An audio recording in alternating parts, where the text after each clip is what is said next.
Paz seja com todos. Conforme o tempo passa, toda a doutrina ensinada nas igrejas relativa ao dízimo são refutadas pela própria palavra de Deus. Mas a última que eu conheço e que tenho visto todos os pastores que são defensores do dízimo enfatizar é Hebreus 7, onde o escritor cita que Abraão deu o dízimo a Melquisedeque, que tipifica Cristo. Então, mesmo antes da lei, o dízimo já era um ato de fé ou espiritual. Será? Vamos entender. Vamos ler todo o capítulo 7 de Hebreus e tentar entender tudo o que for possível relativo a este assunto. Vamos começar pelos versículos 1 e 2 que diz: Porque este Melquisedeque, que era rei de Salém, sacerdote do Deus Altíssimo, e que saiu ao encontro de Abraão quando ele regressava da matança dos reis, e o abençoou. A quem também Abraão deu o dízimo de tudo, e primeiramente por interpretação, rei de justiça, e depois também rei de Salém, que é rei da paz. Vamos primeiro esmiuçar a palavra dízimo. Dízimo nada mais é que a 10ª parte, ou 10%, mas 10ª parte do quê? Essa é a grande confusão que é feita em cima desta palavra, e que por uma infelicidade é ensinada hoje nas igrejas. Na Bíblia, você não vai encontrar a palavra dízimo vinculada a dinheiro. Sempre a expressão 10ª parte ou a palavra dízimo vai estar vinculada já a algo na qual ela pertence. Vou citar alguns exemplos. Êxodo capítulo 27, versículo 16. Com um cordeiro, a 10ª parte do efa de uma flor de farinha. Levíticos capítulo 27, versículo 32. Quanto a todo o dízimo do gado e do rebanho. Deuteronômio, capítulo 12, versículo 17. Dentro das tuas portas não poderás comer o dízimo do teu grão, do teu mosto e do teu azeite. 1 Samuel, capítulo 8, versículo 15. Tomará o dízimo das vossas sementes e das vossas vinhas. Existem muitos outros, mas eu só peguei esses como exemplos, tá? Ou seja, você não irá encontrar a palavra dízimo vinculada a dinheiro. Mas então por que neste versículo de Hebreus 7:2 diz que Abraão deu o dízimo de tudo? Primeiro precisamos entender o contexto. Quando a palavra de Deus diz deu o dízimo de tudo, fora do contexto, entende-se que Abraão dizimou tudo que era possível, incluindo o dinheiro. Mas não é esse o contexto. Você entenderá isso no versículo 4 desse mesmo capítulo de Hebreus que diz: Considerai, pois, quão grande era este, a quem o patriarca Abraão deu a 10ª parte dos despojos. Agora entendemos que o tudo citado no versículo trata-se de despojos. O escritor de Hebreus refere-se ao episódio onde Abraão guerreou com os reis e os venceu, que se encontra lá em Gênesis capítulo 14, versículo 20, que diz assim: Bendito seja o Deus Altíssimo, que entregou os teus inimigos nas tuas mãos, e Abraão deu-lhe o dízimo de tudo. Originalmente, o nome Abraão não se encontra nesta passagem bíblica, mas é desta passagem que o escritor de Hebreus refere-se. A bênção de Melquisedeque sobre Abraão não é relativa ao dízimo, e sim é por ele estar sob promessas de Deus e por ele ter regressado da guerra na qual Deus havia entregado os seus inimigos em suas mãos. Versículo 3 de Hebreus. Sem pai, sem mãe, sem genealogia, não tendo princípio de dias, nem fim de vida, mas sendo feito semelhante ao Filho de Deus, permanece sacerdote para sempre. Este versículo precisa de uma interpretação correta, porque entende-se que Melquisedeque foi feito igual ao Filho de Deus, ou seja, Jesus Cristo. Mas não é isso que esse versículo diz. Originalmente, esse versículo está assim: não há registro de seu pai, mãe, nascimento ou morte. Em vez disso, semelhante ao Filho de Deus, permanece sacerdote para sempre. Por mais que na tradução para o português alguns interpretem que Melquisedeque é feito à semelhança de Jesus, o versículo diz que Melquisedeque é sacerdote para sempre, assim como Jesus. Então não é a pessoa que é semelhante, e sim o sacerdócio. A questão de Melquisedeque não ter registro de pai, mãe, nascimento ou morte não diz que ele é um fruto espiritual como Jesus foi quando se fez carne, e sim enfatiza a ordem de Melquisedeque, ou seja, o sacerdócio eterno. Versículo 4 de Hebreus. Considerai, pois, quão grande era este, a quem o patriarca Abraão deu o dízimo dos despojos. Bom, afinal, o que é despojos? Despojos significa literalmente resto, aquilo que sobra. No caso de Abraão, como ele foi à guerra, despojo tem o significado de recompensas por uma batalha vencida, ou sobras da guerra, ou bens. Então, tire você as suas próprias conclusões relativo ao que Abraão dizimou a Melquisedeque. Vamos criar o mesmo fato, mas com ambiente e personagens diferentes. Imagine que uma família esteja frequentando uma igreja normalmente. Não são bandidos, não são traficantes, enfim, são de boa índole. Mas, então eles decidem entrar em uma casa de traficantes e matar todos eles, e pegar todo o dinheiro que estava na casa para eles. Consequentemente, eles dizimam ou dão 10% daquilo que eles pegaram da casa para a igreja. Como Deus receberia esse dízimo? Entendeu? Então, tire suas próprias conclusões. Mas você deve se perguntar, em Gênesis capítulo 14, versículo 20, Melquisedeque disse que Deus havia entregado os inimigos a Abraão. Correto. Mas em que momento Deus disse para Abraão pegar os despojos dos inimigos? Não podemos misturar os assuntos. Quer ver outro exemplo?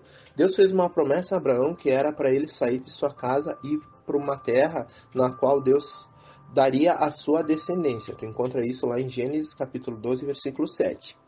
Ao chegar nesta terra, a palavra de Deus diz que havia muita fome naquele lugar. Então Abraão desce ao Egito. Mas em que momento Deus disse para Abraão descer ao Egito? Entendeu? Não podemos misturar o que Deus falou com a atitude de Abraão. Tá? Outra questão nesse versículo trata-se da espiritualidade do contexto quando diz: considerai, pois, quão grande era este. Primeiramente, precisamos entender que a lei mosaica, aqui, não aqui em Hebreus, mas aqui onde ele cita que aconteceu onde Melquisedeque abençoou Abraão, a lei mosaica ainda não existia. Então a ênfase é que o sacerdócio de Melquisedeque era maior que o sacerdócio levítico. Pode encontrar isso lá em Números 3, que surgiria apenas na lei mosaica. A ênfase era para mostrar que o sacerdócio, segundo a ordem de Melquisedeque, era maior que o sacerdócio levítico. Mas isso não tem a ver com a pessoa de Melquisedeque, e sim com a ordem segundo Melquisedeque. Essa ordem implica em eternidade e não na pessoa de Melquisedeque. O fato de Melquisedeque não ter registro de pai ou mãe não faz ele uma pessoa divina. A sua ordem, sim. Versículo 5 de Hebreus. E os que dentre os filhos de Levi receberam sacerdócio têm ordem, segundo a lei, de tomar o dízimo do povo, isto é, de seus irmãos, ainda que tenham saído dos lombos de Abraão. Nesse versículo resume o que você encontra na lei mosaica, tá? Ou seja, apenas os sacerdotes têm a ordem de tomar o dízimo do povo. Então, apenas quem era da tribo de Levi, a qual recebeu o sacerdócio, poderia receber o dízimo? Sim. Pela lei mosaica, sim. Então, se o sacerdócio levítico acabou, porque não existe mais tempo, você encontra isso em Hebreus 9. Se o fim da lei é Cristo, você encontra isso em Romanos, capítulo 10, versículo 4. Então, você não precisa mais pagar dízimos. Mas ainda existe a questão espiritual. Você deve estar com várias perguntas na sua cabeça relativa a mais passagens bíblicas que falam sobre esse assunto. Calma. Vamos primeiro estudar o capítulo 7 de Hebreus e depois vamos falar dos demais versículos, tá? Versículo 6 de Hebreus. Mas aquele cuja genealogia não é contada entre eles, tomou o dízimo de Abraão e o abençoou, o que tinha as promessas. Por mais que lendo este versículo na forma na qual ele foi transliterado errado, entende-se que Melquisedeque abençoou Abraão apenas depois de receber o dízimo. Mas não é isso. Porque se você entende assim, então o versículo 6 que acabamos de ler se contradiz com o versículo 1 do mesmo capítulo. E com Gênesis capítulo 14, versículos 18 e 19, que diz: E Melquisedeque, rei de Salém, trouxe pão e vinho, e era este sacerdote do Deus Altíssimo. Eu o abençoou e disse: Bendito seja Abraão pelo Deus Altíssimo, o possuidor dos céus e da terra. A bênção veio porque Abraão tinha recebido promessas e de ele ter voltado da guerra na qual Deus havia entregado seus inimigos, ou seja, ele deu a vitória. Versículo 7. Ora, sem contradição alguma, o menor é abençoado pelo maior.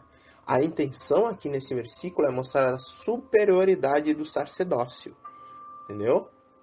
Versículos 8, 9 e 10. Aqui certamente tomam os dízimos homens que morreram. Prestem bem atenção. Aqui certamente tomam dízimos homens que morreram. Ali, porém, aquele de quem se testifica que vive. E por isso, assim dizer, por meio de Abraão até Levi, que recebe dízimos, pagou dízimos, porque ainda ele estava no lombo de seu pai quando Melquisedeque lhe saiu ao encontro.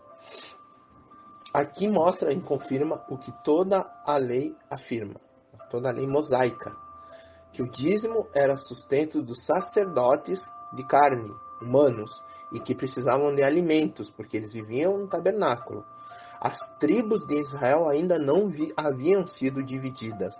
Por isso o escritor de Hebreus fala que a tribo de Levi estava no lombo de Abraão. As tribos vieram dos filhos de Jacó. Você encontra isso lá em Gênesis capítulo 35, dos versículos 22 ao 26, que era filho de Isaque, ou seja, neto de Abraão. Você confirma isso em Gênesis capítulo 25, versículo 26. Versículo 11 de Hebreus. De sorte que se a perfeição fosse pelo sacerdócio levítico, porque sob ele o povo recebeu a lei, que necessidade havia de que outro sacerdote se levantasse, segundo a ordem de Melquisedeque, e não fosse chamado segundo a ordem de Arão. Novamente, o escritor de Hebreus enfatiza a ordem de Melquisedeque, não a pessoa de Melquisedeque. Esse outro sacerdote aqui é uma referência clara a Jesus Cristo, na qual toda a epístola mostra a plenitude de Jesus sobre todas as coisas, sobre os profetas, sobre os anjos, sobre Moisés, sobre Josué, sobre o sacerdócio levítico.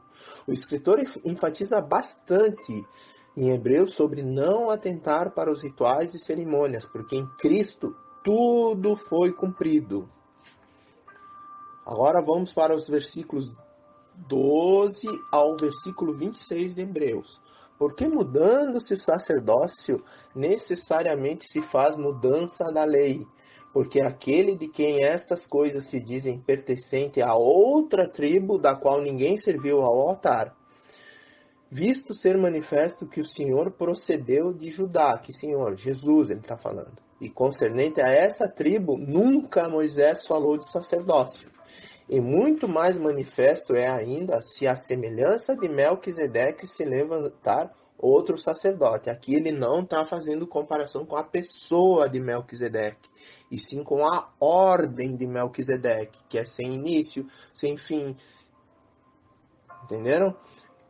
Vamos continuar. Que não foi feito segundo a lei do mandamento carnal, mas segundo a virtude da vida incorruptível. Porque ele assim testifica, tu és sacerdote eternamente, segundo a ordem de Melquisedeque. Porque o que procedente mandamento é abrogado por causa da sua fraqueza e inutilidade, pois a lei em nenhuma coisa aperfeiçoou, e desta sorte é introduzida uma melhor esperança, pela qual chegamos a Deus. E visto como não é sem prestar juramento, porque certamente aqueles juramentos foram feitos por sacerdotes, mas este com juramento por aquele que lhe disse, jurou o Senhor, e não se arrependerás. Tu és sacerdote eternamente, segundo a ordem de Melquisedeque. De tanto melhor aliança, Jesus foi feito fiador. E, na verdade, aqueles foram feitos sacerdotes em grande número, porque pela morte foram impedidos de permanecer. Mas este quem? Jesus, porque permanece eternamente e tem um sacerdócio perpétuo. Portanto, pode também salvar perfeitamente os que por ele se chegam a Deus, vivendo sempre para interceder por eles. Porque nos convinha tal sumo sacerdote santo, inocente, imaculado, separado dos pecados e feito mais sublime que os céus.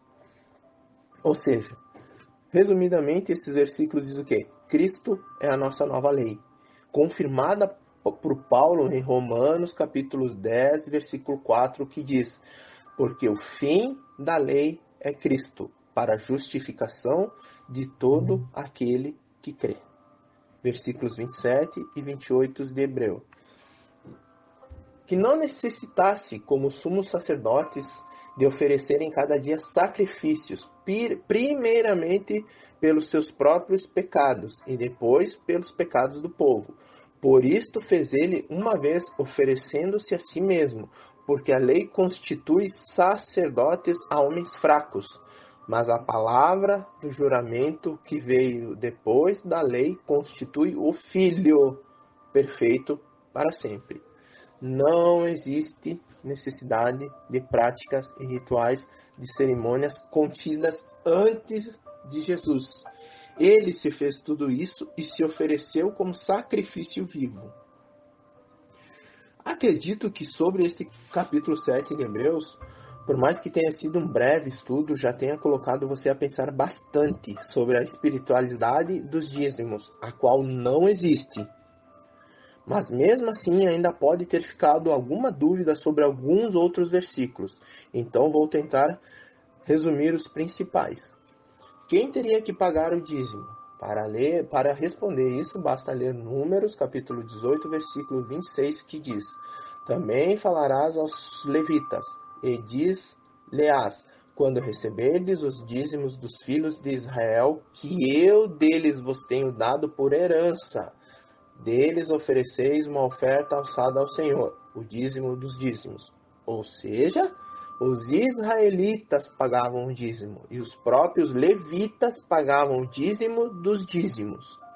Também podemos agregar o texto que foi e ainda é utilizado fora de contexto para colocar medo nas pessoas em relação ao dízimo, que está em Malaquias, capítulo 3, versículo 10 e versículo 11. Vamos primeiro ler esses dois versículos e depois vamos ler o contexto para entender melhor. Malaquias 3, versículo 7, versículo 10 e 11. Trazei todos os dízimos à casa do tesouro, para que haja mantimento na minha casa. E depois fazei prova de mim nisto, diz o Senhor dos Exércitos. Se eu não vos abrir as janelas do céu e não derramar sobre vós uma bênção tal, até que haja lugar suficiente para as recolherdes. E por causa de vós repreendeis o devorador, e ele não destruirás frutos da vossa terra, e a vossa vide no campo não será estéril, diz o Senhor dos Exércitos. Estes são os famosos versículos de Malaquias utilizados para colocar medo e fazer falsas promessas ainda nos dias de hoje. Pensa bem, quantas vezes você já ouviu orações ou até mesmo você orou repreendendo o devorador das suas finanças, de dentro da sua casa, dos seus negócios, quando na verdade o tal devorador citado aqui é uma maldição de Deus sobre os frutos da terra e sobre a esterilidade do campo. Se você, cristão, que dizima por mandamento ou para devolver o que é de Deus e tem como base estes versículos, por favor, volte seus olhos para as Escrituras. Agora vamos ler todo o contexto de Malaquias, começando do versículo 6 ao versículo 11. Porque eu, o Senhor, não mudo, por isso, ó filhos de Jacó, não sois consumidos. Pausa. O dízimo era mandamento para os filhos de Jacó, que são as 12 tribos que formam o povo hebreu. Você pode verificar isso em Gênesis 35, dos versículos 22 ao 26. Continuando. Desde os dias de vossos pais vos desviastes dos meus estatutos, e não guardastes. Tornai-vos para mim, e eu tornarei para vós, diz o Senhor dos Exércitos. Mas vós dizeis, em quem havemos de tornar? Roubará o homem a Deus? Todavia vós me roubais, e dizeis, em que te roubamos? Nos dízimos e nas ofertas. Com maldição sois amaldiçoados, porque a mim roubais, sim, toda esta nação. Pausa. Que nação? Os filhos de Jacó citado inicialmente. Continuando. Trazei os dízimos à casa do tesouro, para que haja mantimento na minha casa, e depois fazei prova de mim nisto, diz o Senhor dos Exércitos. Se eu não vos abrir as janelas do céu, e não vos derramar sobre vós uma bênção tal, até que haja lugar suficiente para recolher-lhes, e por causa de vós, repreendei o devorador, e ele destruirá os frutos da vossa terra. Ele não destruirá os frutos da vossa terra. E a vossa vide do campo não será estéril, diz o Senhor dos Exércitos. Para quem era dedicado os dízimos? Até Levíticos, os dízimos eram dedicados a Deus. Vamos ler Levítico 27, versículo 30. Todos os dízimos da terra, tanto dos produtos das lavouras como das frutos das árvores, pertencem ao Senhor. Portanto, dedicados ao Senhor. Mas a partir de Números, Deus dedica o dízimo aos levitas. Podemos conferir isso lá em Números, capítulo 18, versículo 19. Todas as ofertas alçadas das coisas santas que os filhos de Israel oferecem ao Senhor tenho dado a ti. A ti quem? Sacerdócio levítico. E aos teus filhos e às tuas filhas contigo, por estatuto perpétuo, aliança perpétua de sal perante o Senhor. É para ti e para a tua descendência contigo. Opa, mas aqui não diz dízimo, e sim oferta alçada. Ok, basta continuar lendo os próximos versículos de Números. Vamos lá para o versículo 26. Também falarás aos levitas, e dir-lhe-ás, quando receberdes os dízimos dos filhos de Israel, que eu deles vos tenho dado por herança, deles ofereceis uma oferta alçada ao Senhor, dízimo dos dízimos. Ou seja, Deus destinou tanto as ofertas alçadas quanto os dízimos aos levitas. Para quem era toda a lei mosaica? Podemos ler em Malaquias, capítulo 4, versículo 4. Lembrai-vos da lei de Moisés, meu servo, que lhe mandei em Horebe para todo o Israel. Ou seja, a lei era para Israel, a saber, estatutos e juízos. Irmãos, este é um assunto sucinto. Não me apeguei a mais versículos, porque acredito que estes versículos utilizados já são o suficiente para colocar você a pensar, para colocar você a meditar. Citei bastante versículos, não citei opinião, citei muito pouco opinião própria, mas citei bastante versículos. Então, com a sua Bíblia, leia, releia, não leia apenas os versículos que eu citei, leia todo o contexto e tire você as suas próprias conclusões. Gostaria de concluir este estudo lendo 2 Pedro, capítulo 2, versículos do 1 ao 3, que diz: E também houve entre o povo falsos profetas, como entre vós haverá também falsos doutores, que introduzirão encobertamente heresias de perdição, e negarão o Senhor que os resgatou, trazendo sobre si mesmos repentina perdição. E muitos seguirão as suas dissoluções, pelas quais será blasfemado o caminho da verdade. E por avareza farão de vós, que escutam essas palavras fingidas, sobre as quais já de largo tempo não será tardia a sentença, e a sua perdição não dormita. Medite, irmãos, meditem bastante nesses versículos, meditem bastante na palavra de Deus e tirem suas próprias conclusões. Deus abençoe.